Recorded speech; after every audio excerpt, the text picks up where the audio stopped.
Eu queria trazer um case para essa discussão. Qual momento da sua carreira ou transação que você se envolveu foi determinante na sua jornada profissional e que te trouxe aqui? Não foi uma operação. Como eu falei para você, a minha carreira, eu virei várias vezes a minha carreira. E foi um momento quando eu fui para o mercado financeiro. Essa acho que foi a grande virada da minha vida. Então me fala como é que você foi parar no mercado financeiro. Então, meu pai tinha uma fábrica de geladeira. Eu ia ser engenheiro, fazer engenharia mecânica para ser o dono da fábrica. Porque nada melhor que o engenheiro, né, naquele conceito, né, de você saber fazer a coisa para depois, né, ganhar dinheiro. Quer dizer, o conceito é o contrário. Né? Hoje, primeiro saber como é que ganha dinheiro, para depois você contrata alguém para fazer. Mas naquele tempo, eu tinha que saber fazer uma geladeira para ser dono de uma fábrica de geladeira. Eu fazia engenharia. E 2 anos antes de formar, meu pai fechou a fábrica. Fechou porque ele fazia 200 geladeiras por mês e a concorrência de grandes indústrias americanas vieram para o Brasil. E isso começou na década de 58, 59, começaram a vir as grandes empresas americanas. Ele foi até mais ou menos 65, por aí. Aí não deu mais. 200 geladeiras por mês contra 4 mil, 3 mil da Frigidaire, mais 4 mil da Brastemp, não tinha o que conversar. Ele simplesmente fechou a fábrica. Bom, eu dava aula em cursinho, ganhava um bom dinheiro como professor de cursinho, e quando eu fui ver, eu tive uma oferta de emprego, mais ou menos assim, engenheiro, oferta de emprego, ganhar $1.500. E eu, professor de cursinho, pô, 20, trabalho, eu estava 19 anos, 20 anos, eu ganhava perto de $4 mil. Né? E me formando com 21, 22, eu podia ganhar 5 mil, e a oferta foi de 1.500. E era uma oferta assim, você vai ser engenheiro, mas você vai ser preparado para ser diretor comercial. Ou seja, você é um cara que vai vender nossos produtos. Você vai viajar, vamos internacionalizar toda a América Latina, você vai para o Chile, Peru, Bolívia. Pô, não foi muito legal a troca, né? Dar aula no cursinho, né? Onde eu era professor de cursinho, é rei, né? Você vai lá, dá sua aula, todo mundo, né, gosta de você, né? E ganhando uma diferença assim muito grande. Pô. Mais de 3 vezes. $5 mil hoje é 30 pau, né? $1.500 dá, sei lá, R$7 mil, que é mais ou menos um salário de um engenheiro hoje, que começa a 7, 8 pau, 10 pau. Imagino que não está muito diferente disso. Bom, eu preferi continuar dando aula no cursinho. E meu pai tinha fechado a fábrica, fiz uma fabriqueta, tal, então meu velho estilo, né, como é que chama, de empreender, né, me fez empreender, fazer uma fabriqueta, né? E claro que eu não ia fazer uma fábrica da mesma geladeira que meu pai, porque não ia dar para concorrer. Então eu fiz uma geladeira que eu copiei dos americanos, uma geladeira redonda, tá, para armazenagem de sangue, porque o sangue não pode ficar mexendo, senão ele coagula. Então, os americanos inventaram uma geladeira que era redonda, onde você punha o sangue na prateleira e você girava a prateleira levemente para não ficar chacoalhando o sangue, né? Porque as geladeiras que se usavam eram as geladeiras de açúcar, sabe aquelas geladeiras de açúcar? Você abre, vai lá, pega o sangue, é o A, não é o B, é o A+, né? Você mexia pra caramba, né? E fechava a porta, né? Pá! Né? Dessas geladeiras grandes, né? Não, aquela minha geladeira era toda sutil, não era fechar, porque uma mola que ia lá e tal. Bom, realmente esse foi um dos eventos que não deram muita sorte. Eu não vendi nenhuma geladeira, tá certo? Não tinha demanda para geladeiras de sangue, claro, redondas naquele ano. Naquele ano, porque e o preço, né, é muito mais alto que uma geladeira comum que você comprava. Bom, conclusão, fiquei dando aula e com a fabriqueta, né, fiz alguns projetos tal, especiais tal, e fui fazer um projeto na Brastemp. E quando eu fui na Brastemp, encontrei lá um professor, que tinha sido meu professor, então ele queria fazer um projeto de um túnel de vento. Tá? E, pô, mas você é curado? Pô, tudo bem, o que você está fazendo? Tal. Eu falei, não, estou com a fabriqueta aqui, né? E dou aula em cursinho. Ah, você está em cursinho? Isso é bom, pô, bom pra caramba. Pô, nós estamos precisando de um professor na FEI para dar aula de cálculo 2. Ah, você não quer dar aula de cálculo 2 na FEI? Quero. É de segunda-feira, das 12 às 14. Como assim? É uma aula só para uma turma que eles não conseguiram achar um professor para encaixar. O horário é horrível, né? Pô, dá meio-dia às 2, pô. Você vai até São Bernardo dar aula e volta. Porque a FEI, Faculdade de Engenharia Industrial, né? A FEI fica em São Bernardo. Falei, eu vou. E fui. Bom, claro que a minha aula era um show. E naquele tempo, e ainda continua nas várias faculdades de engenharia, entrou na Poli 900 alunos. Vai. Todo mundo está fazendo cálculo 1 naquele horário. Metade faz cálculo 1, metade faz física 1, depois troca. No horário seguinte faz física 1, na outra metade faz cálculo 1. Então são 7, 8 professores dando a mesma matéria.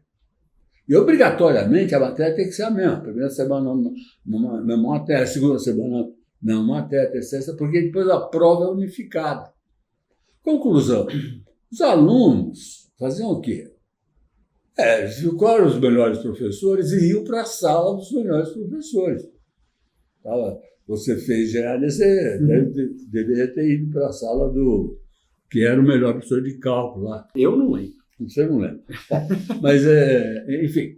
Então, na minha sala, lotava. Então, lotava, tinha aluno de pendurado, né? Sentado, porque era anfiteatros, sentado na passagem. Bom, conclusão, eu ganhei mais algumas aulas e mais algumas aulas. Então, quando terminou o ano, havia um mal-estar, porque eu estava dando aula no departamento de matemática de uma faculdade de engenharia e eu não era matemático. Bom, então foi a primeira virada de vida que eu tive. Eu estava fazendo física, assim, meio, né? Fazia vários anos que além de engenheiro, formei engenheiro e estava fazendo física. Mestrado em física? Não, graduação em física. Aí resolvi fazer o seguinte, mudei graduação de física para matemática. E terminei em um ano. Rapidinho, porque eu aproveitei as matérias e fiz. Bom, aí fiz matemática. Então o pessoal lá, o resto do departamento, começou, né, me olhar assim. Em mais um ano eu fiz mestrado. Aí eu passei todo mundo. Pô, porque a maioria deles era um pessoal mais velho, que estava lá, valia muito tempo de casa.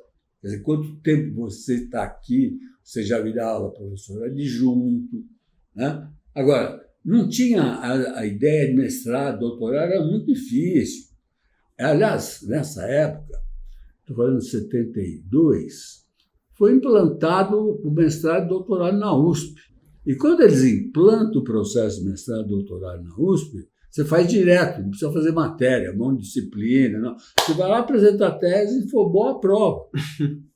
É o chamado doutorado direto. Isso teve em 71, 72 na USP, depois teve em 75 na PUC. Toda vez que cada universidade vai montar o seu programa de pós-graduação, ela libera para aqueles professores que já estão lá há algum tempo a possibilidade de fazer o doutorado direto, que são os caras que depois iam ser os professores do pós.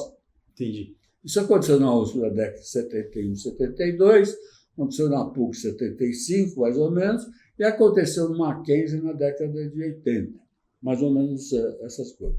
Bom, eu não peguei a PUC, eu não peguei... porque quando foi na PUC, eu não estava na PUC, né? Embora a FEI fosse da PUC na época, eu tinha que ter 5 anos, eu não tinha acabado de entrar. Então, eles fizeram os doutores, criaram o mestrado e eu fui fazer mestrado. Entendi. entendeu? Aí eu fiz mestrado, então já é um nível a mais, então eu comecei, né, tá melhor. Bom, com esse mestrado eu comecei a dar aula na PUC. E aí fui dar aula no Mackenzie. Aí eu dava aula na FEI, dava aula na PUC, dava aula no Mackenzie. Então eu virei professor universitário, mudei a minha vida. E dando aula no Mackenzie, apareceram umas aulas assim, de um negócio chamado matemática financeira. E eu dava aula só de matérias da área de matemática, né? Que era cálculo 1, 2, cálculo 3, cálculo 4, geometria, álgebra, só essas matérias. E apareceu pagando muito bem no Mackenzie para dar matemática financeira. E realmente, matéria financeira era uma coisa ridícula para mim, porque, pô, aquilo lá é regra de 3, que é o juros simples, e modelo exponencial, que é o juro composto. Quer dizer, para um matemático, isso daqui era café com leite. Eu dava matérias assim, sofisticadíssimas. Nem vou contar para vocês que eram, porque eram realmente coisas matemáticas pesadas. Bom, no Mackenzie é que foi a primeira coisa que aconteceu, que apareceu um sujeito muito mais velho que eu, que ele está completando o curso dele. Ele não fez a faculdade. Ele era aluno. Ele era aluno, mas ele morava no Rio e veio abrir uma filial da corretora em São Paulo. Naquele tempo, o Rio de Janeiro era o grande mercado financeiro. A Bolsa do Rio era 70% do volume de bolsa. São Paulo, a Bovespa, era 30%. Essa corretora era a maior corretora as corretoras vendiam os títulos do governo, que não eram vendidos pelos bancos, como é hoje. Era a corretora que vendia as obrigações reajustáveis do Tesouro Nacional, as letras do Tesouro Nacional. Essas coisas eram vendidas pelas corretoras. Tá? O RTN, eu lembro disso. O RTN. Então, ele veio montar uma filial aqui. Como ele ficava aqui, resolveu completar o curso de administração dele, que tinha começado na PUC do Rio e não tinha terminado. Aí fui no Mackenzie, que era perto da casa de onde ele estava morando, e começou a fazer. E aí ele começou a fazer perguntas para mim que eu não entendia, né? Porque ele fazia perguntas de mercado. Aí quando ele me explicava, bom, aí era matemática eu sabia. Conclusão, esse cara me levou para o mercado financeiro. Porque você, com ele, desenvolveu o know-how da matemática financeira que estava sendo aplicado no mercado financeiro daquela época. Naquela época que ninguém sabia fazer direito às contas. E a pergunta dele, essencialmente, era qual a taxa de retorno disso? Qual a taxa de retorno disso? Tá? E ele também não sabia? Não sabia fazer a conta. Né? Os caras não sabiam fazer, calcular o que chama o preço hoje de um papel, né? Calcular o PU de um papel. Aí fui para lá, em 6 meses ele foi embora para o Rio, fiquei lá gerenciando. Depois, aí eu percebi que eu estava fazendo doutorado em matemática e meu orientador morreu. E eu percebi que não tinha mais nada a ver com matemática, né? Então eu não podia ficar fazendo doutorado em teoria dos números. Então, né, troço assim. Você virar doutor demora 15 anos, 20 anos. Se Deus te ajudar, né? Uma ideia brilhante para, né, criar uma coisinha diferente, né? E aí uma pessoa que eu conheci falou, pô, você vai para a USP, vai fazer doutorado na USP. Você já está no mercado financeiro e tal. Eu fui para a USP. Prestei exame, e ao pouco fui me adaptando. Teve um concurso para professor lá na USP, de matemática financeira. Pô, entrei assim, né? Só tinha eu, que sabia, né? E comecei a dar aula na USP. Eu comecei a dar aula na FEI em 71, comecei a dar aula na PUC em 74, comecei a dar aula no Mackenzie em 78, e em 85 estava dando aula na USP. E na USP fiz o doutorado, e depois, do ponto de vista do meu trabalho, trabalhei nessa Open Corretora, depois fui trabalhar na AgroSéries com uma pessoa que era meu professor na USP, no pós-graduação, no doutorado, e com o professor Keira. E, conversando com ele, eu fui trabalhar na AgroSéries. E a AgroSéries era uma empresa muito interessante, que ela tinha lançado ações e debêntures no mercado. Então, qual era a ideia? Dar liquidez nas ações, tá? E com a ideia de que, quando a debênture vencesse, debênture era uma dívida, né? Quando a dívida vencesse, tinha uma alternativa de trocar por ações.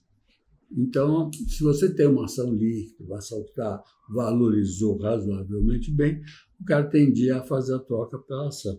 Eram as debêntures convertíveis, né? E aí fizemos esse trabalho, deu tudo certo e tal. Depois eu fui para banco, já caí indo para um banco americano, fiquei um tempo nesse banco americano, e a minha principal função era comprar uma corretora, né? Então fiquei um ano para comprar a corretora. Desse um ano, tive que trabalhar na parte de colocação de títulos. Foi uma época que a década de 80 tinha muito dinheiro no mundo, né? Porque em 71 o governo americano acabou com o lastro-ouro, ou seja, a questão de você emitir um pedaço de papel de dólar, mas tinha que ter um pedacinho de ouro correspondente, né? Então falou, agora não precisa mais ter ouro, tá? Então os Estados Unidos começou a emitir um papel moeda com maior flexibilidade, mesmo porque começou a acontecer o seguinte: o preço do barril de petróleo começou a subir. Subiu? Emite. Então emitiu. 70 centavos de dólar o barril foi para 1,40. De 1,40 foi para 5 dólares o barril. De 5 dólares o barril foi para 7 dólares. 7 dólares. Bom, em 10 anos, de 69 a 82, foi de 70 centavos de dólar a 50 dólares o barril. Então, você imagina os Estados Unidos emitindo. Esse dólar, né, chegou uma hora, começou a voltar para os Estados Unidos, porque não tinha mais de pôr o dólar. E vai criar um bruto problema na década de 80. E os bancos americanos captavam aqueles dólares e não tinham de pôr. Então, pegaram os países subdesenvolvidos e mudaram de nome, chamaram eles de países em desenvolvimento. Bom, e aí começaram a emprestar dinheiro. Para quê? Brasil, para Chile, Argentina, Venezuela, México, outro lado lá, Irã, tigres asiáticos, vai emprestar dinheiro para todo mundo. Um monte de gente, né, não pagou. O primeiro que não pagou foi o México, né? O México mudou de governo, né? Ele tinha 5 bilhões de dólares de empréstimo do Citibank. E o PL do Citibank era 4. Aí o México falou assim: ô Citi, nós não vamos pagar a dívida, né? 5 bi o México tinha. Deu um calote. Como é que tira? Só tem 4 PL, como é que tira 5? Né? Bom, aí que houve a primeira intervenção. O Banco Central Americano entrou no Citi, falou: pode ficar tranquilo, que nós bancamos aqui tudo, e foi resolvido o problema. Aí surgiu aquela ideia, né, o banco é muito grande para quebrar, né? That's too big to fail. Exato, porque qual é o problema? De quem o Citi captava? Bom, o Citi captava uma parte, metade do dinheiro dele era quem morava em Nova York. E outra metade era dos árabes, que não tinham mais. Vendia o petróleo cada vez ao preço maior, não tinha onde pôr, punha nos Estados Unidos, né? Então, conclusão: se quebrasse o Citi, quebrava a cidade de Nova York. Era simplesmente essa questão. E foi, no fundo, essa da sua pergunta original. Acho que a grande questão foi as grandes transformações que eu fiz na minha vida. Quer dizer, eu nunca tive medo de mudar, né? Entendeu? Como em 89, quando eu infartei lá, estava no banco ainda. Em 92 eu resolvi sair do mercado financeiro. E aí fui para o mercado de MBA. Em que ano que você entrou no mercado financeiro, então? Mercado financeiro eu entrei em 1982. 78, para ser exato. Quando o Caco nasceu? 78. Você entrou no mercado financeiro em 78, mas antes de você entrar no mercado financeiro, você já estava dando aula de finanças. Já estava dando aula de matemática financeira. De matemática financeira. Não era finança. Pô, eu não sabia ler balanço. Ah, entendi. Era aula de matemática financeira. Matemática financeira eu aprendi. Pô, aí eu era... Que era matemática. Agora, balanço... Aí você foi levado para o valuation, CAPM, todos esses negócios. Isso é finanças corporativas. Eu não entendi absolutamente, não sabia nem que existia. E aí você saiu?